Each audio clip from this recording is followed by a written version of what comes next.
It started as a regular afternoon at the airport, but within minutes, everything took a shocking turn.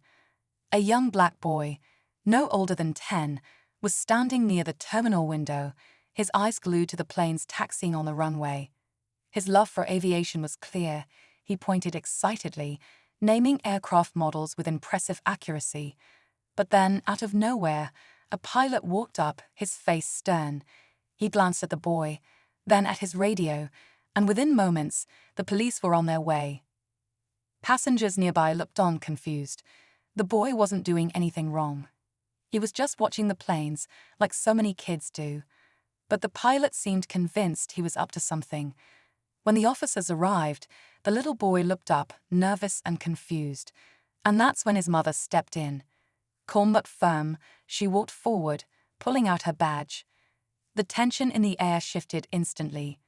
Because she wasn't just any mom, she was the Federal Aviation Administration's highest-ranking official. And the pilot, he had no idea who he had just called the cops on.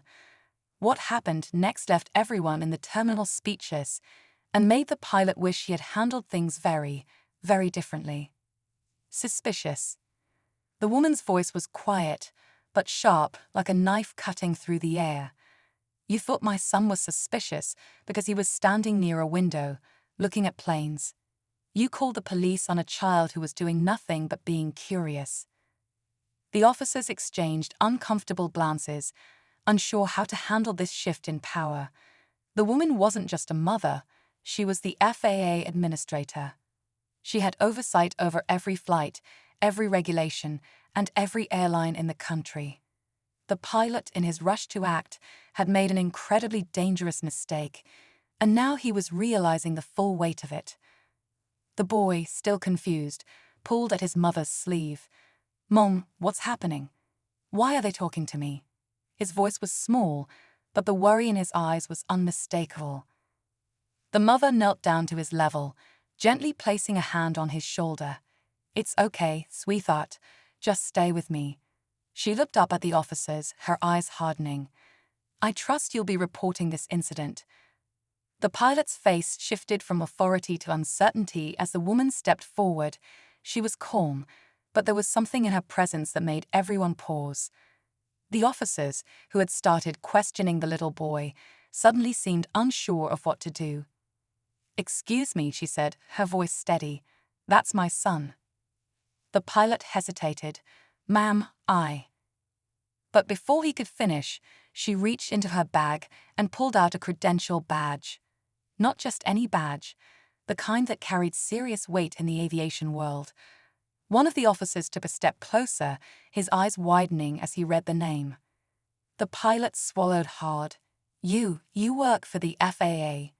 She didn't blink. "I don't just work for the FAA, I run it." A murmur rippled through the small crowd that had gathered. People exchanged glances, whispering. The boy, still clutching his toy plane, looked up at his mother, sensing the shift but not fully understanding it. The pilot opened his mouth, then closed it again. He had clearly assumed something about the boy, something that had made him call security without a second thought. And now, standing face to face with one of the most powerful figures in aviation, he was beginning to realize his mistake. But the question was, how was she going to respond? The pilot's face was now flushed, his fingers twitching nervously at his sides. He was an experienced professional, someone who had flown countless hours and dealt with hundreds of passengers, but none of that seemed to matter now. Here he stood, in front of a woman who held more power in aviation than he could have ever imagined. The tension in the air was thick, like everyone was holding their breath. I didn't mean to cause trouble," the pilot stammered, his voice cracking slightly. "It's just that he was acting suspicious. I thought he might be." The officer who had been speaking to the boy nodded quickly. "Yes, ma'am. We'll handle it from here." But the pilot wasn't done yet. He shifted his stance, still clearly shaken. I couldn't be sure. The way he was staring out the window, the way he was holding his toy." "Let me guess," she interrupted, her tone icy. "You thought he was acting like someone who might have ill intentions, right? Maybe you thought a child his age couldn't possibly be just interested in airplanes. that he must be doing something wrong because of how he looked. The words stung, but the pilot couldn't argue. He opened his mouth to speak but faltered. This wasn't a situation that could be fixed with a simple apology. His actions had already drawn a line that couldn't easily be erased, especially not now. The silence grew, leaving only the distant hum of the airport in the background. The woman's gaze never left him, her patience clearly wearing thin. "Your assumption cost my son his peace of mind. I hope you're prepared for the consequences of that." The crowd around them had started to disperse, sensing the tension, but the ripple effect of what had just happened was far from over.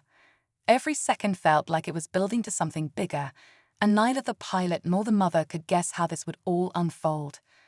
The minutes that followed felt like an eternity. The mother stood tall, her back straight, as the pilot shuffled his feet awkwardly. The crowd had mostly dispersed, but the few who remained watched the scene unfold with a mix of curiosity and disbelief. Some were whispering, others pretending not to look, but everyone felt the weight of what had just transpired. The pilot, now visibly sweating, looked at the officers for support, but they weren't offering any. They were too aware of who the woman was. The power dynamic had shifted completely, and the pilot knew it. His initial instinct to act quickly had been based on fear, on assumptions, and now that fear was morphing into something else, regret. "I didn't mean it," he repeated, his voice almost a plea. I was doing my job. I've seen things. People can be unpredictable." The woman's eyes narrowed. "So, because he's a young black boy standing by a window, you thought he was a threat? Is that really what you're saying?" Her words were slow and deliberate, each one landing like a hammer. The pilot faltered, his lips parted, but no words came out.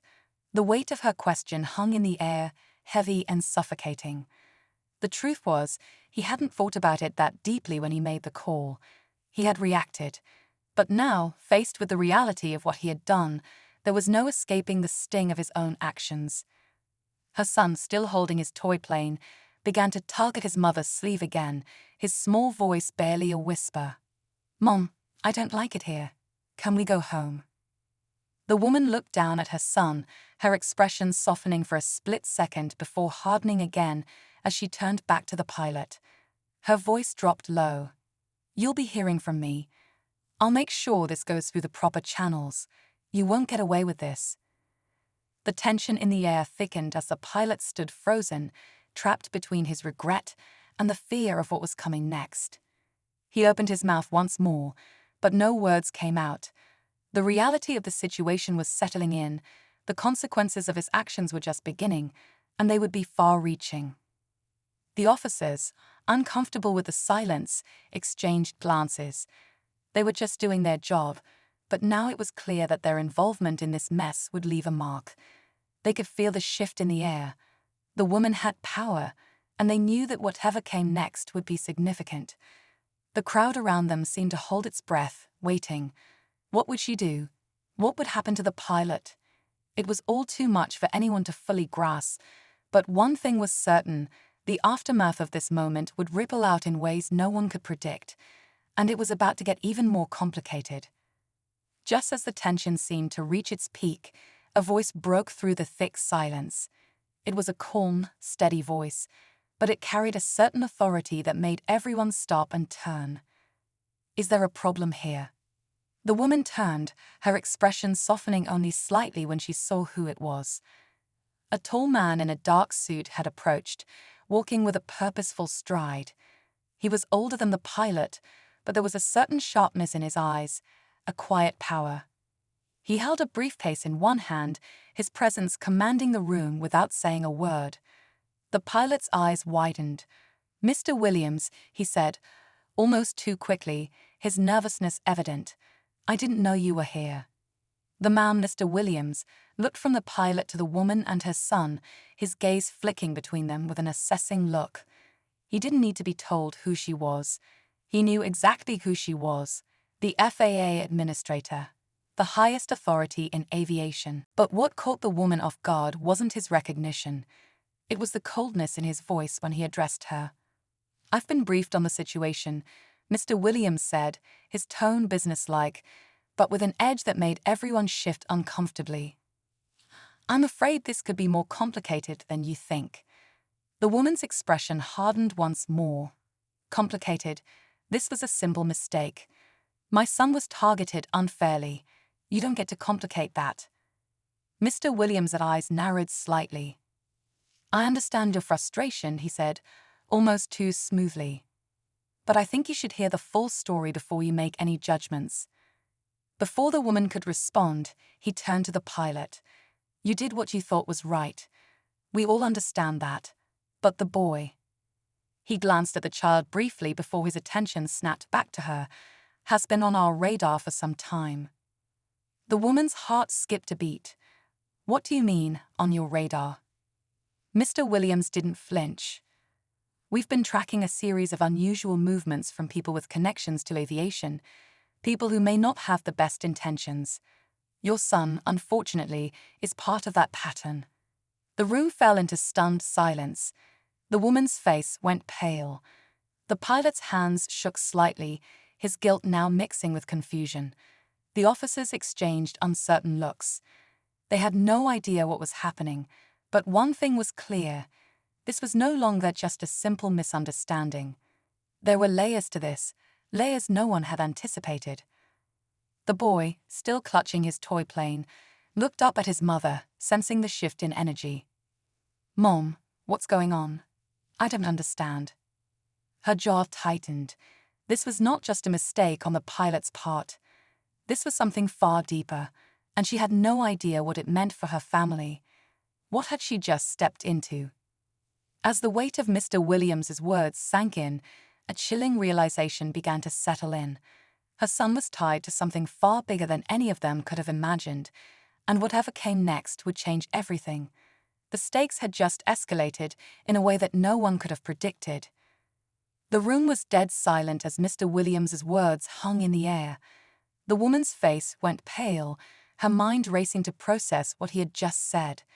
Her son, a little boy who loved planes more than anything, was suddenly part of a larger conspiracy, one tied to something dangerous and unknown. The pilot stepped back, clearly unsettled. His earlier confidence had evaporated, and now he seemed like a man caught in the crossfire of something far beyond his control. The officers shifted awkwardly, unsure whether to intervene or stay out of it. They were all watching the woman now, waiting for her next move. I don't know what you're talking about, she said through gritted teeth, trying to keep her voice steady. My son is just a kid. He's never been involved in anything like this. You've got it all wrong. But Mr. Williams didn't seem convinced. His eyes didn't waver. The agency has been monitoring a rise in suspicious activity tied to children who show an unnatural interest in aviation. And your son, he fits the profile. The woman clenched her fists at her sides.